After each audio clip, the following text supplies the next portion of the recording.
All right. Good morning, everyone.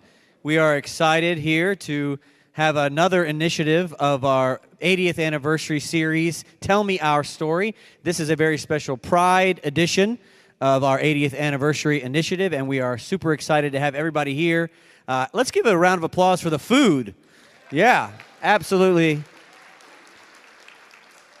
I see some of you in line clapping. You haven't even had it yet, but thank you for that claps beforehand. Really amazing. We've got an incredible panel I want to introduce to you, and then we're going to get involved in our conversation. We're really excited to tell more about our history as a church, and we're glad that you're here for it. On our panel here, we have Marcy McClanahan, Cindy Clemens, John Locklear, Scott Crowder, Janet Miller, and Nancy Culp, all of whom have been leaders in our church for many years in different ways and different places. I'm going to let them tell a little bit more about their stories and the kinds of things that they've done in the life of the church as we go through the part of our program.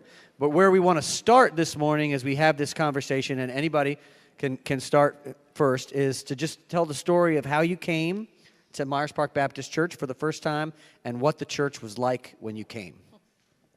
Who wants to start? Testing. We got Cindy's mic on. All right, there you go. Okay, hello. You got to peel it right up. How about right here? Okay. So 20 years ago, Marcy and I were looking for a church. At the time, we had a 3-year-old, Lucy, our daughter.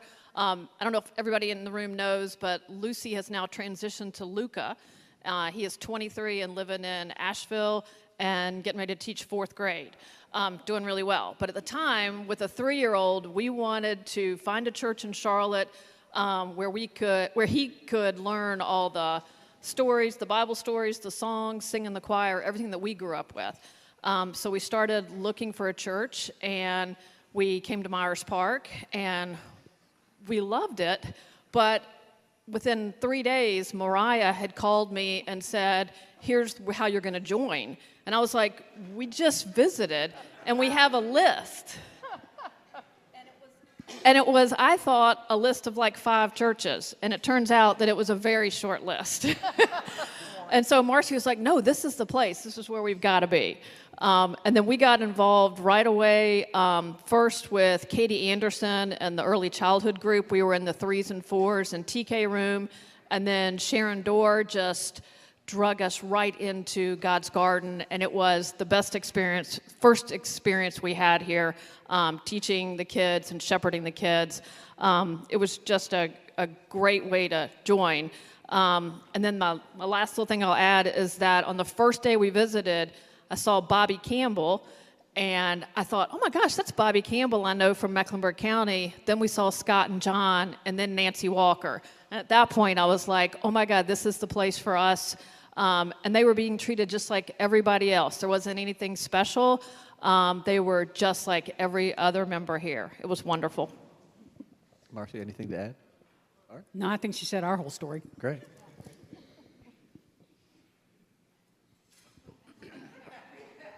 Well, we joined back in '97, so we've been here for quite some time. But we were invited by a guy named Jim Pittman, who was a banker here in town, and we had done it all. We had been to MCC, which is the Metropolitan Community Church. We had my old pastor from back home. I'm a Lumbee Indian from Robeson County, Pembroke, and I had been introduced to Dr. Brown over at Hickory Grove, and we'd gone to Hickory Grove for a while. We checked out Calvary. We had done a little bit of everything. We really did not even think about joining a church that was open and affirming. That's something that, it's just like gay marriage at that time. Who would have thought that I would have ever gotten married to who I loved? I had no clue in '97 that would occur.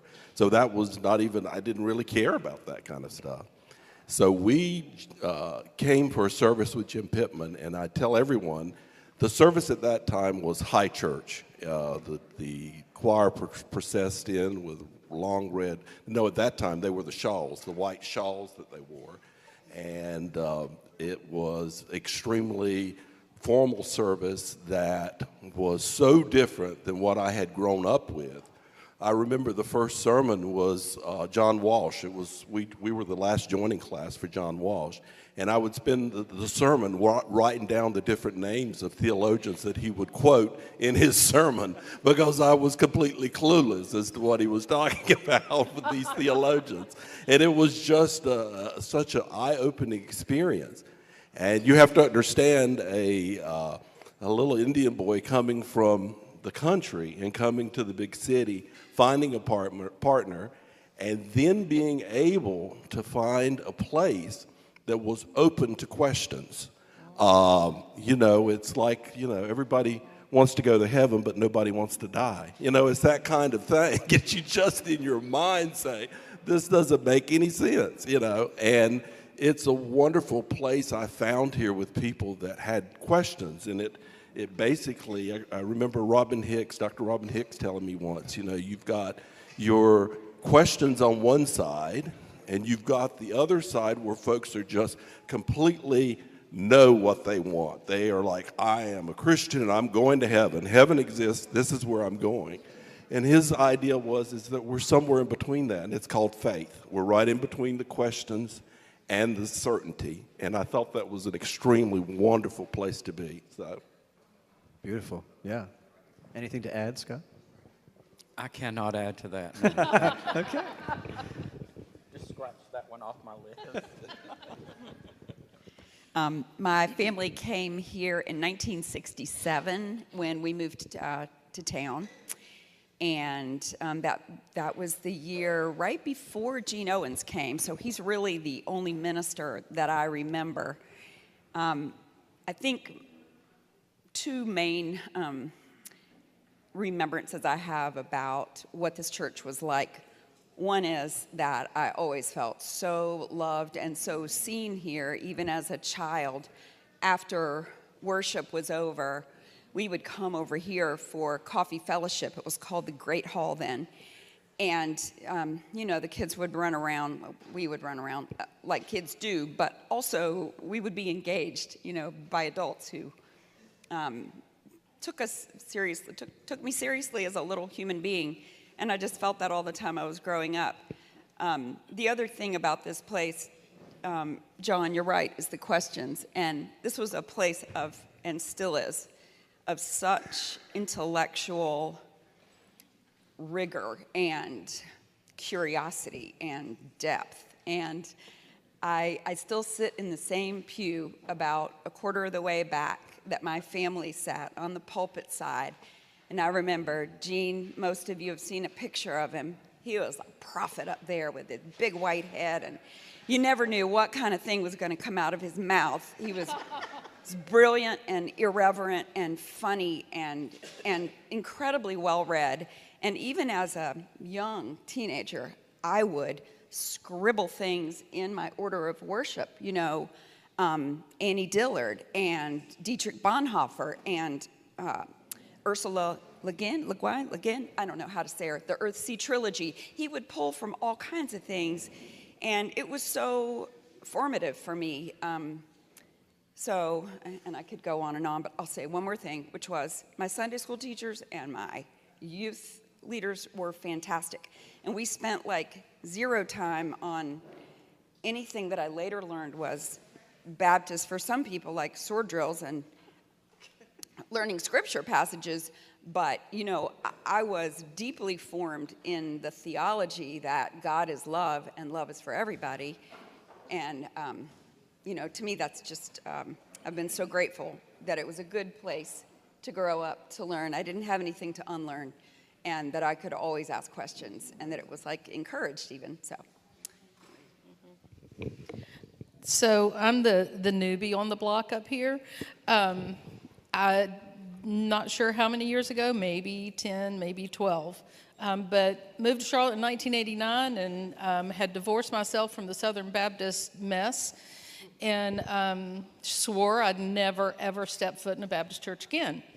And I don't know how I found Myers Park Baptist Church because there wasn't Google back then. So I don't really remember, but I remember the first time I walked in the doors and immediately I was like, there are doors on the pews. Where am I? Bob Bishop greeted me, walked me down. He said, "Where would you like to sit?" And I'm like, "You're not going to just sit me somewhere?"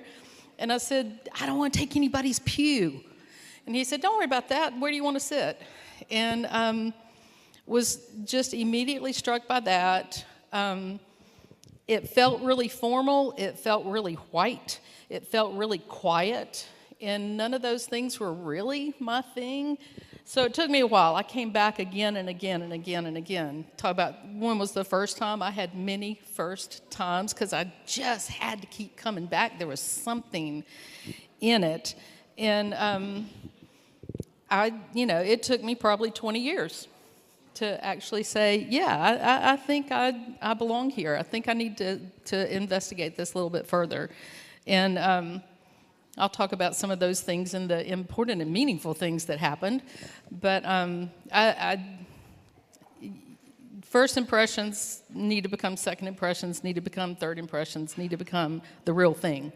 And that's kind of where I came in, yeah. Thanks, Nancy. That's a great segue into our next question, which is, what have been some of the most important and meaningful moments for you as a member at Myers Park Baptist Church? I'll start. One of the things, and it was very soon after we got here, is we decided to have Luca dedicated.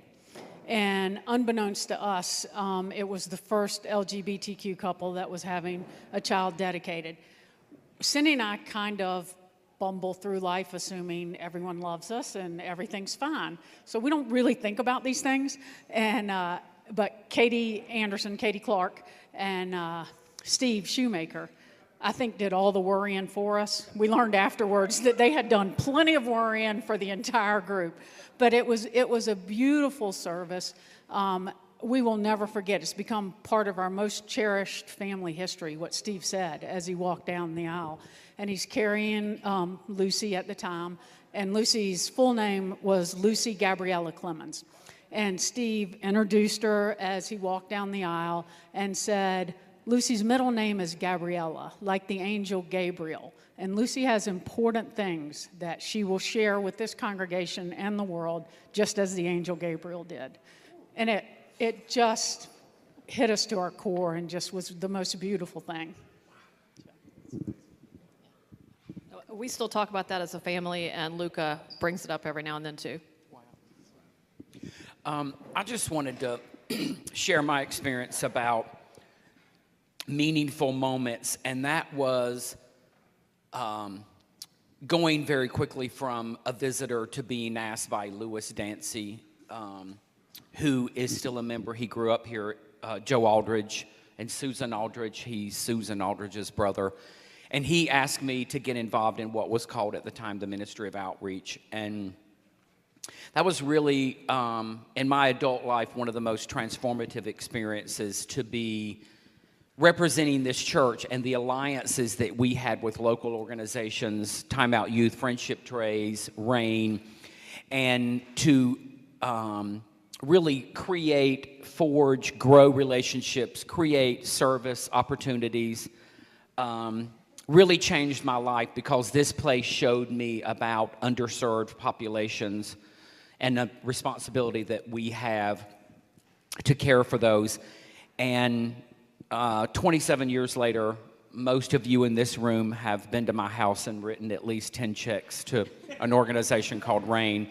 So I don't think I even have to elaborate on the profoundness of that, because obviously Debbie Warren and that organization was created under this building and was maybe 2 years old when I came here, and I am as passionate and as big of an ambassador and fundraiser 27 years later as I was the first year that I discovered that organization. And that's part of my story, is really just the profound effect that this place had on me in learning about a servant attitude and organizations and populations in our city that were tremendously underserved, and the opportunity that I had to see that and make an impact or make a difference has really been life-changing for me. Thank you, Scott. I get to go first. So yeah, when I came and felt like this is somewhere I belonged, I wanted to belong, and I kept looking for ways to get involved and places to serve, and I just wasn't finding my foothold. And so I went to Robin Cora and said, just say yes. Just put me somewhere and just say yes to helping me serve. So she sent me to the Human Resources Ministry. I served on that during a very challenging time in the church. And she sent me to the Faith Formation Ministry and loved and adored that. Was working with Chrissy Williamson at the time. And Carol Reed was in that group at the time, leading in ways that you just never expect. It was just phenomenal to really get involved in things. Some of the other important and meaningful things, driving the Room in the Inn bus. It just was, I'm not the one that's going to be in there chatting with them and being all, all Janet. And making everyone feel amazingly welcome, but boy, I could drive a bus. To Carrie's point, do your thing, be the read. And then I just needed some Bibling. And so we started this group called Read the Bible Again for the First Time. And it was one of the most amazing things to actually just read the Bible. We weren't teaching or studying. And the number of times somebody would say, I didn't know that was in the Bible. Really? It said that in the Bible? And before probably I even got officially in, with the need to do the Bible and such as that, there was this group called Theology Pub. And I thought, okay, that sounds intriguing. I'll go to that. And I learned how to question when I was 25, learned how to question God and the church and everything else, but I was still kind of scared of it. Found Theology Pub, walked in the door, and I'm like, I can drink beer and talk about God. And ask questions, and be with people who are asking questions, and be open and comfortable, and just the thing. I've said for a long time that Theology Pub brought me back to God, and Myers Park Baptist brought me back to church. And then I was a deacon. I got the last thing, the deacon becoming the most meaningful part was the deacon board. The deacon ordination was one of the most important days of my life. My dad was able to be here, my brother and his family, my aunts, my cousins, my friends. Never in a million years imagined that as a queer woman I would be a deacon in a Baptist church. Nancy, describe a little bit for those who don't understand deacon ordination, what it feels like here at Myers Park Baptist Church. Okay, I wasn't going to cry. You are presented, I guess is the official thing, and you then, there's the laying on of hands, and you go to the front and you kneel at the altar, and people come by and whisper things in your ear. And to just be there doing that, much less all of these things that are said to just you. They're said to just you. It's a profound experience, just profound to have that happening. Thank you. I'll just also say my mother was in your reading the Bible again for the first time, and she's a PK and knows the Bible inside and out and still loved your class, even though it was kind of for people who hadn't really known it. Other memories that folks have on the panel they want to share, stories of meaningful moments for them in the life of the church. John, you want to talk? Oh, yeah. Guess I have to. Well, I'm all about a relationship. I've been in sales all my life. I like relationships with people. And one of the most meaningful relationships we had with this church was a little lady by the name of Lee Harrison. And Lee, early on, got us involved in Rooms in the Inn. That's what she called it, Rooms in the Inn. It was on a Monday night. And we both are working. We're in this, in our 30s and trying to get to job on time and still do Rooms in the Inn on Monday night, which was very difficult. But Lee had volunteered as a sewing teacher at Florence Crittenden for like 40 years. She had taught these girls how to sew, and our grandmothers had sewed, and we said, would you be interested in teaching us? She said, I'd love to. Well, Lee stayed on Roswell in the big old yellow house that was back here, and every Tuesday night for like 3 months, she would put 2 sewing machines on her dining room table and teach us to sew. And in that, she would tell us her story, and it was an amazing experience.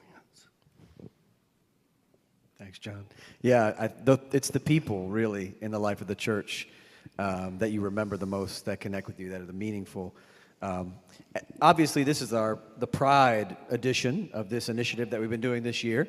And this church has been on a long journey of LGBTQ inclusivity, figuring out what that means, and then continuing to expand its understanding of inclusivity. This goes all the way back to Carter Hayward and Fran Kerr and all that story. But I'd love to just kind of hear you all talk a little bit about what's the journey been like for you in your relationship to the church? Not just this church, but church and God in general in LGBTQ identity. And also, if you've actually, I think we should be honest with ourselves, have there been any challenges here specifically that you've faced being a person who identifies as LGBTQ in this place? What's it been like? Some of you have been here a long time, and you've walked the church with the church as it's gone through this discernment process. So if you could share a little bit about that. I grew up Southern Baptist. That's my dirty secret. So I grew up at St. John's Baptist, just a couple blocks away, and my dad was minister of music for 30 plus years there. And it's also where we got Kevin. We stole Kevin away from them. Yeah. Woo! And so I grew up in a church very similar to Myers Park. We did Girls in Action and, donated to the Lottie Moon Christmas offering and all those things. And so I think my journey is very different from somebody who came to this later. I didn't realize I was gay till I went to college and laid eyes on Cindy, and all of a sudden, whoa! Wow.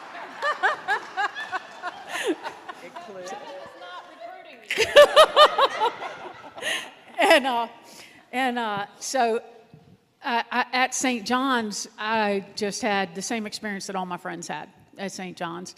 And then when I came back, things were a little different because now I knew this about myself. And I was starting to realize that not everybody in the world thought this was okay. And so ran into a little bit of that at St. John's and decided that church really wasn't where I wanted to be right then. So we took a 20-year hiatus before we came to Myers Park. And when we came to Myers Park, times had changed, and Myers Park was a different church, and we never felt anything other than wanted and accepted. I mean, on day one, literally, we are bringing our child to church for the first time, and we take her to Sunday school. Katie Anderson Clark meets us there, and we start talking, and we feel like all of a sudden we've met like a new best friend. And by the second week, she had said, so do you guys want to work at Sunday school next week? And we're like, really?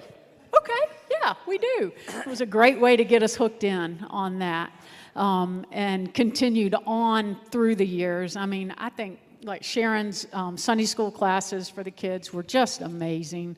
And we had the great opportunity to work at those also. So I've kind of just rambled on here for a second. So at this point, I can feel Cindy's eyes burrowing into my head. So I'm going to hand it over. Okay, just 2 quick stories. Katie Anderson, who we did meet that first week, she is still one of our closest friends, and she married us in 2014 when marriage equality was passed. And then the other story is, I would agree with Marcy, nothing except complete welcoming from everyone here at Myers Park. But on our first Wednesday night, we were sitting in the very back table, and a woman walks over to us and says, kind of grumpily, well, I guess I need to meet the lesbians with the baby. And I won't tell you who it is because it's one of our closest friends now. But I just looked at her and I was like, I'm Cindy and this is Lucy. But she's one of our closest friends now.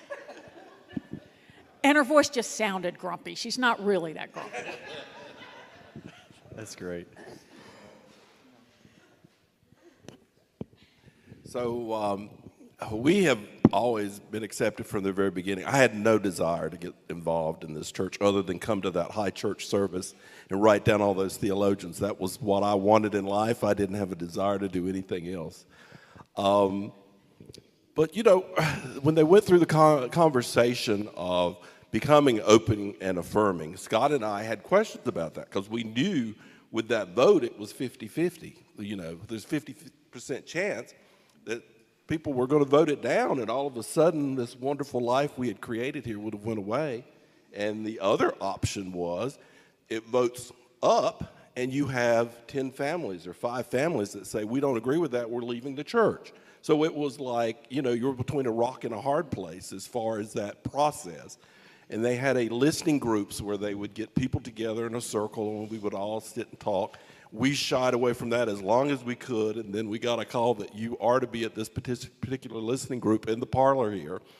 And we were not expecting Steve Shoemaker to come there. We thought it was just a listening group of a deacon who was facilitating the discussion of opening and affirming and how it was going to be for the church. And we had a guy that was in the group with us that we had all gone around, and we got around to him, and he said, you know, it's really, really easy for you folks to accept John and Scott. They have a relationship. They have a life.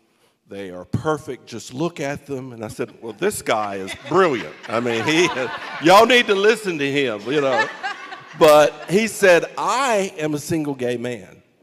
I have sex with lots of different people. I lead a very different lifestyle than John and Scott live. And where is my place here with open and affirming? Steve Shoemaker, without even thinking, without even formulating, without even trying to, you know, come up with the right answer, he immediately said, you will be welcome here as well as your lovers. That's huge. It was massive, you know.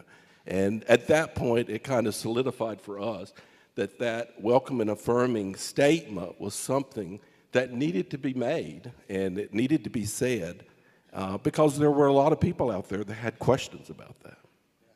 That's an amazing story. I think the only thing I want to add to this portion of the conversation, and Nancy had touched on it, and I think Marcy did too. My grandparents were very involved in the community. Of course, Southern Baptist Church. I grew up Kannapolis, which is about 30 miles north of here.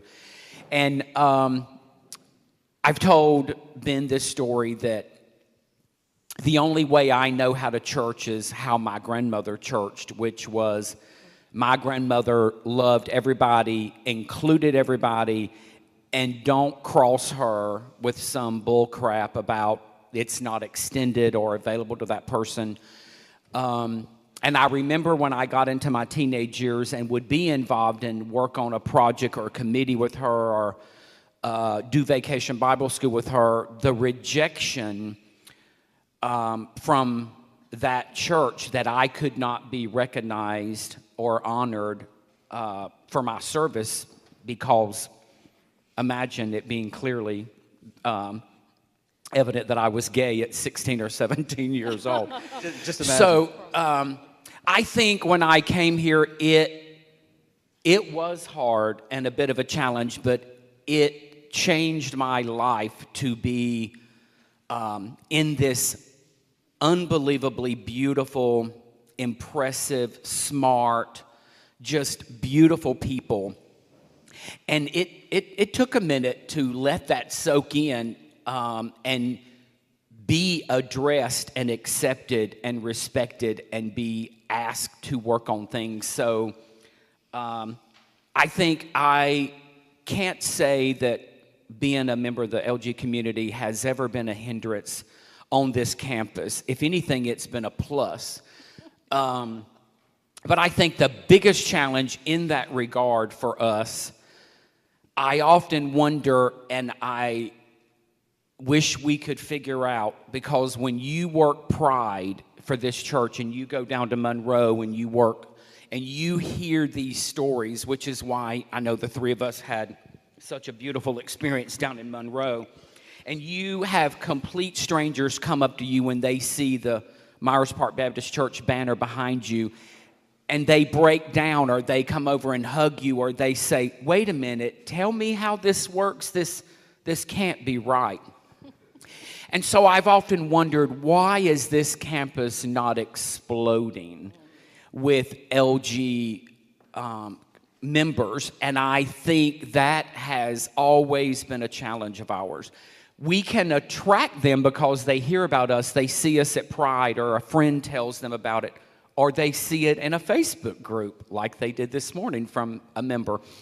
But I think where we fall short is we are clearly not engaging them, because what our community needs and the percentage of our community that want and desire to be a part of a church, I think we really, really have to really take that challenge on about why we cannot grow that community and really engage and grow that section of this church. That's just always been a challenge for me here. Absolutely. Yeah. Thanks, Scott. I'll pick up on that and talk about how a couple of the really significant events in the history of this church turned out to really inform my own journey later. When I was 19 is when Carter Hayward had been invited to preach at the church by Gene Owens. Many of you will know this story, but for those who don't, she's Robert Doolin, I don't know if you're still here, sister-in-law, Ann Hayward's sister. And between the time that Carter was invited and the time that her preaching date was to arrive, she came out as a lesbian and engendered a lot of controversy amongst the congregation in 1979. And there were deacons who were very concerned. This is going to impact our membership. This is going to upset a lot of people. This, there were a lot of people who just weren't ready for that. And I didn't know anything about that at the time. I learned a lot more about it from talking to my dad, actually, a few years ago about that. But as a 19-year-old, I was just like, wow, that's so great. I'm so proud of my church.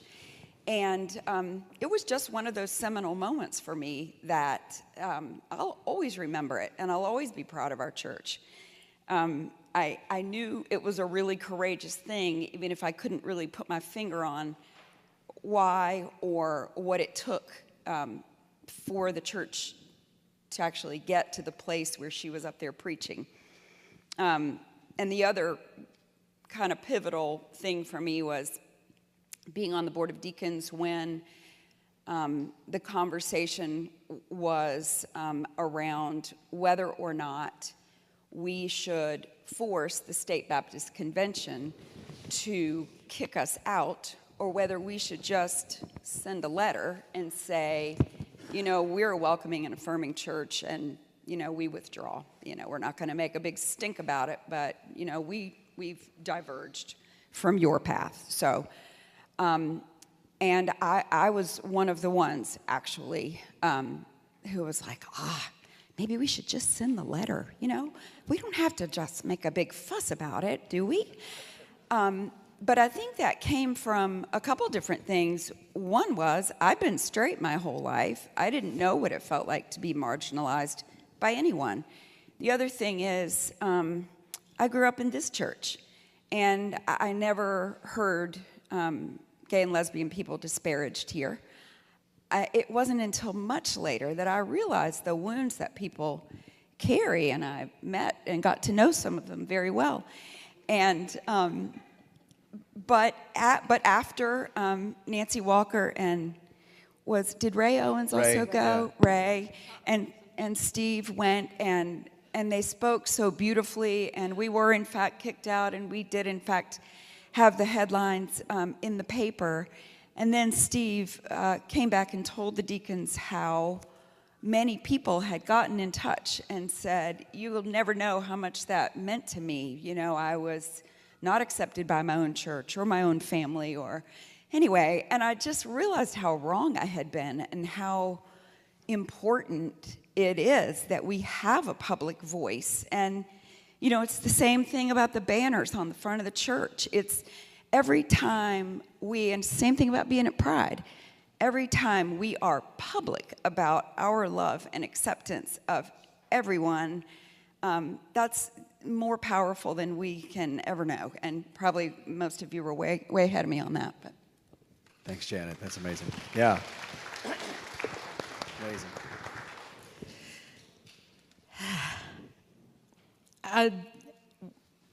I just think it's all the people that came before us that did incremental steps to get to the big moments. I don't know the people. You guys actually knew a lot of the people. Carter Haywood, first Episcopal woman ordained, and so from working in an Episcopal church, that's a big story out there too. And the history of the people is just remarkable, and do anything you can to find out the stories. Talk to people, ask questions. Janet's dad, remarkable man. As a matter of fact, I knew him professionally, and when I was getting to know people in the church, I asked Janet, I'm like, how do you know Don Bynum? That's crazy. And she said, well, that's my dad. I'm like, oh, that explains it. But I would say it here that Scott and I kind of touched on this right after the service, that it's the people who came before, and it's us sitting right here, right now, making history. We are the ones that folks will come after and say, wow, yeah. And it's everyone. You know, I am going to hold on to a lot of Carrie's sermon. Every single person who stands up, every single person who says hello, every single person who walks up to somebody you don't know and say, I'm so glad you're here. Every one of us right now will carry this story on and on. And my strange little personal story about how known and how welcoming this church is. I grew up in small town Georgia, First Baptist Church, and steeped in the Southern Baptistness that I have mostly recovered from. Still furious about it. But 10, 12 years ago, my mom died, and we went to Thomasville to have a service there. And the preacher that I grew up with was going to do her service. And we were chatting about all that, and then he looked at me and he said, Nancy, are you involved in a church in Charlotte? I was like, okay. I said, yes, I am. He said, oh, well, which one are you involved with? And I said, Myers Park Baptist Church. And he went, oh. I was like, yes! Score!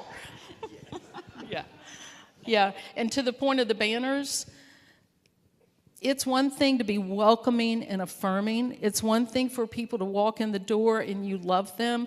It's another thing for particularly queer people to feel like they can walk in the door and be welcomed. It's huge. The banners, I know, have a lot of questions around them, and some folks are going, we don't need to display it all. Yes, you do. We need to be at Pride. We need to be out there. We need to have people drive by in Myers Park and see a church with rainbow banners. Because for me, that's what I would want to know. I'd want to know that a Baptist church, I could walk in and go, oh, they're okay. They're going to be good to me. Because the wounds from the Southern Baptist Church are deep. They're very deep, and you continue to recover from those wounds. Just thinking about how much of a miracle it is that we're sitting up here having this conversation when most Baptists, even the moderate ones, like Cooperative Baptist Fellowship is about to have their annual gathering, they're just talking about women preaching. They're not even ready to talk about LGBTQ inclusivity yet. And here we are talking about years and years of legacy of this church, learning the muscle strength of inclusion and welcome and love. And I just think it's a miracle, and I think we have to acknowledge that miracle. You've already mentioned a lot of the people. My next two questions are about the people that made this happen, the people that came before you. We've named some of them already. There's the Carter Hayward thing, the women of the church inviting. We've mentioned Fran Kerr. Some of you mentioned the people that invited you to come to the church. Are there any other people that we want to make sure we acknowledge who were really important as a part of the inclusivity process? You mentioned Mariah. Mariah was really important as a part of that inclusivity process as the member engagement person, connecting with new people, making them feel welcomed, and trying to get them to join the church. She was also on the task force that Fran Kerr led that became the Welcoming and Affirming Statement. But who are some other names that folks in our congregation need to know that were part of this church's legacy that welcomed you, but also were part of the story of us becoming fully welcoming and affirming? I'm not going to add a new name. I just want to emphasize Fran and George Kerr. Fran's work on this as a straight woman was transforming. I mean, I think it's one thing to have gay people trying to solve gay problems, right? But when you have a straight woman who has now said, I am so passionate about this, I am going to do everything in my power to make this happen, it was huge. Fran's a big one, yeah. Yeah, absolutely. What are some other names? I want to say one more thing about Fran before we move on, sorry. So the thing I was reflecting about this, you know, John, when you were saying we could have had a 50-50 vote, and it could have gone either way. We didn't. We had 100% acceptance. And the way that we got there was with Fran's patience and the way she was able to build consensus and have group after group after group and education opportunity after education opportunity. And that's how we got there, and that's why it didn't tear our church up. You know, it could have if she had forced it. So, sorry, just had to say one more thing about Fran. Yeah, she was amazing. Yeah, and Fran's family was gracious enough to donate a 3-ring binder that she had put together that had all these articles that she had found about church and the gay issue, as it was called back then, or LGBTQ in Scripture, and it's like a book.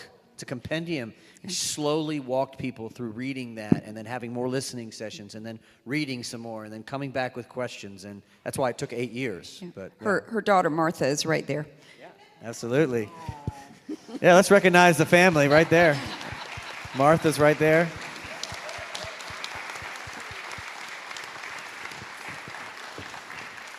We just lost Fran, and it's a massive loss for our community. Other names that folks want to share? Well, I want to move to our final question because we've gotten there. You've already sort of gotten there a little bit, Scott, with your question about our engagement with the LGBTQ community. But if you had to say, what is your biggest hope for the future of our church?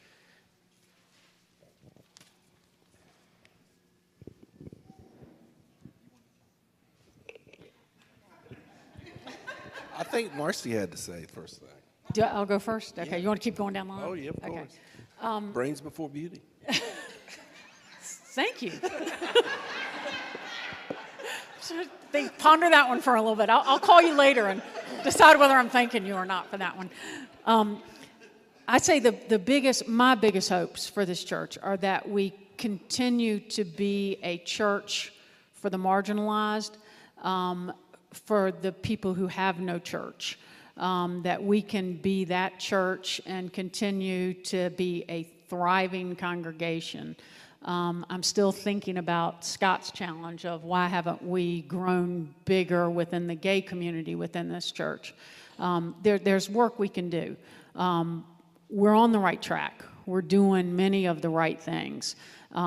Just having all you guys here with us today is beyond my wildest dreams. I told Cindy, I said, we might have 10 people there. I don't know. So thank you guys for being here. But my dreams for the church are just that we continue to be a thriving community that welcomes all. Okay, I echo everything Marcy said, and this is a little lighter, but when Marcy was chair of the deacons a few years ago, she closed the church because of COVID. And that was pretty tough. But I guess one of my hopes is that when she's chair next year, that we don't change the name of the church. We wait until after Marcy's not the chair. Oh, no. We can do it now. We can have a vote now. Everyone, all four, you can raise your hand now. Just not while I'm. Wait till next year, yeah. Let's get it over with. I told you she's the one with the brains. Very smart. No, I think as a greater story is institutions as a whole. I think that you're living in a fractured world. It's all about relationships. You say to yourselves, these men that are in the Southern Baptist Convention that do not allow women to preach, they've got a wife at home or else they wouldn't be up there. Trust me. That wife is what props them up. Every male preacher you've got, there's a better woman that's at his house. Trust me on that. There's no doubt about it. And why would these women accept that? Why would they do it? You know, I remember as a little boy, I was like 8 years old, and the preacher preached one of those where the man is the head of the household. And I remember my grandmother was cooking dinner when we got home, and I said, "What do you feel about that, Grandma? How does that make you feel?" And she said, "Well, he can be the head anytime he wants to. I'm the neck, and I can turn that head any direction I want to." So that was her way of getting around it, you know. So that you have to say to yourself, how does these institutions build back? It's all about relationships. You cannot have any type of institution that doesn't have a relationship of its members, and that you're not going to do that via Zoom, and you're not going to do that via the phone. It has to be interpersonal.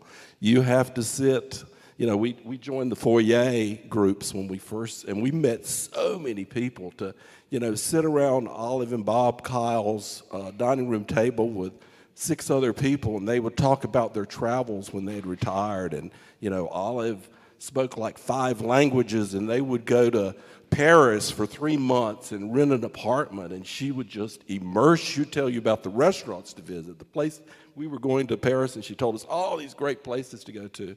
It's because that was done with a relationship with someone that we met here. It's so many great stories like that we have from interpersonal relationships, and that's the only way this place is going to thrive, is people have to want to be around each other. Amen. I love everything that's been said, and I think the only thing I can add to that is the profound difference that actual engagement and community and relationships make. And just a quick funny story about influential people. We had been visiting just, again, a number of weeks, and of course this was when we had house phones, and you can Google that later if you want to figure out what that means. But we get a phone call, and it's the sweetest little Southern gal named Brenda Bean, and she said, "I've seen you around church, and I want to get to know you, and would you come and meet me? We do Wednesday night dinners, and I just want to get to know the two of you." And she's one of a number, I could list 6 or 8 other just unbelievably lifelong relationships. And 27 years later, we spent her 80th birthday with her, taking her to a Broadway show and out to dinner. So that phone call, me not even knowing what she looked like other than she told me what door she was going to meet me at, the impact that reaching out made, that 27 years later, I still have such a strong bond with her. So I think it's about connection and engagement.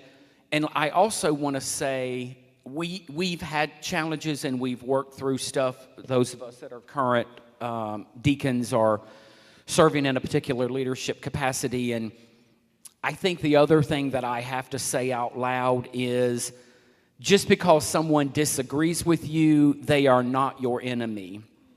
And this place was built upon and has done incredible things over the course of 80 years because of opposing opinions. So when I'm on the deacon board, when I'm on strategic council, I welcome naysayers and opposers. And I don't think for a split second that you're an enemy of mine. I think that is so critical that we keep our passion and keep our opinions, but we be really careful to, again, not call someone an enemy just because they have a different opinion than you. So my closing hope and statements would be about real, authentic connections, engagement, handling conflict. I think those are the things that are important to me at this time in my life of this organization. Yeah, thank you, Scott. Absolutely. Yeah, so good. And I think part of, I don't know about you guys, but it was hard to get back after COVID, am I right? And we're finally getting back from our house, and it feels really good. And to make a point for us to like look around who's nearby us at church, if we've never met them before, even if they've been coming here for 6 years and we have too, or they might be brand new and feeling awkward and do the people really want me here? Anyway, I would just say we don't get to know each other without, first of all, making each other feel welcome. And second of all, just, well, no, I guess it's the first thing. We have to show up. And it feels great to be together when we actually get out of the habit of staying home and come. My other hope is that we continue becoming more diverse in every way. I am thrilled to see more faces in our pews of people I've never seen here before, not just gay and lesbian people, people of color, people coming, I used to be a Catholic, that's not working for me anymore. I don't know, all kinds of differences. It just makes us a richer, more interesting body of Christ. Amen.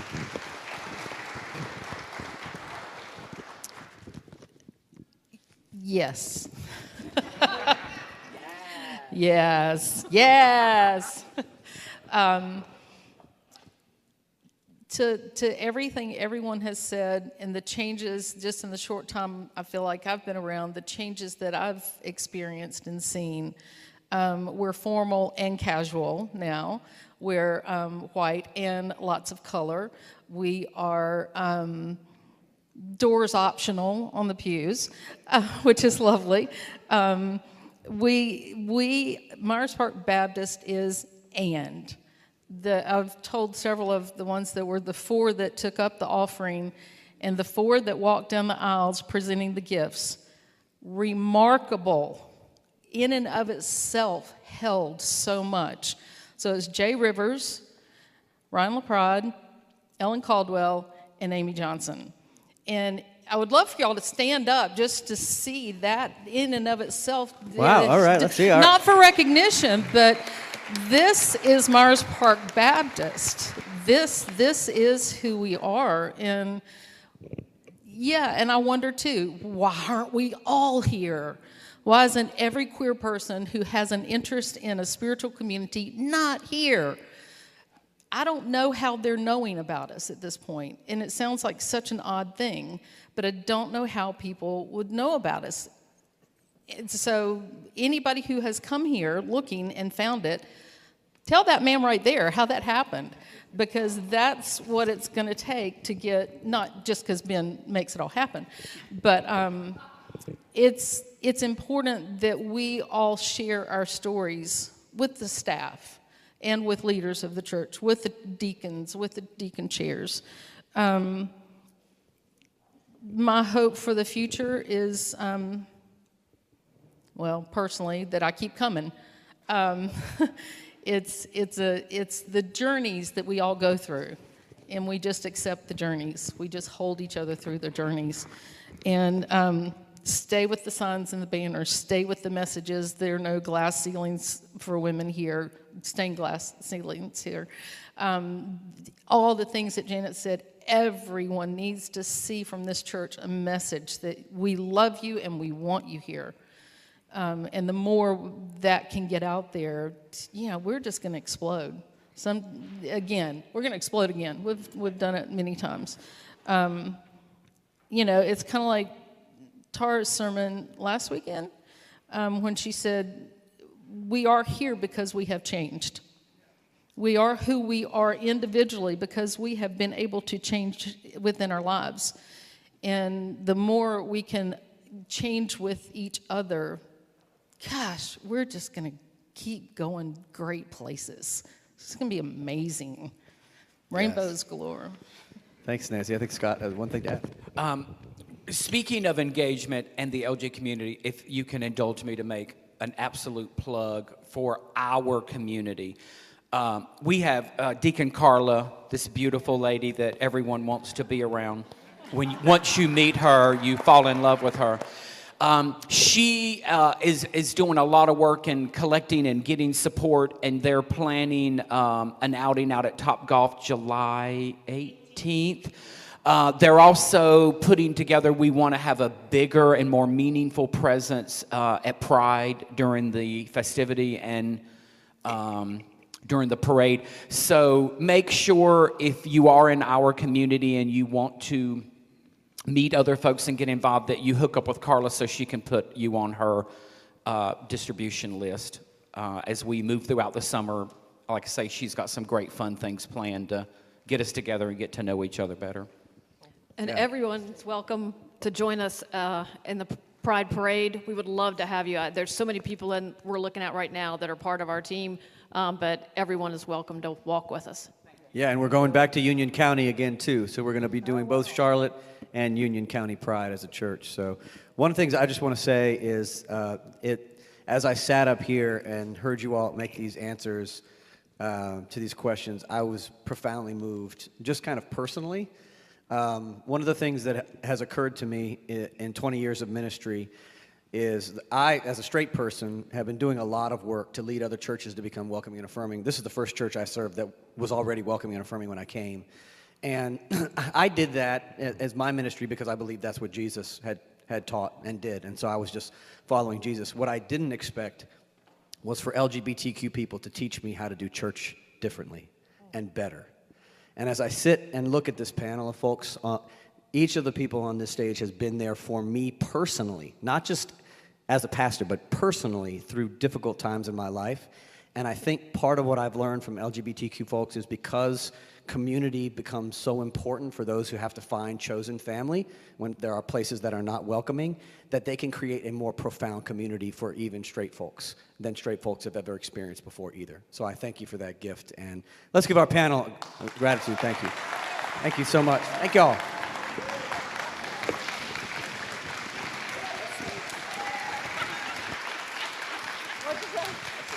Like we need to do that line about, you know.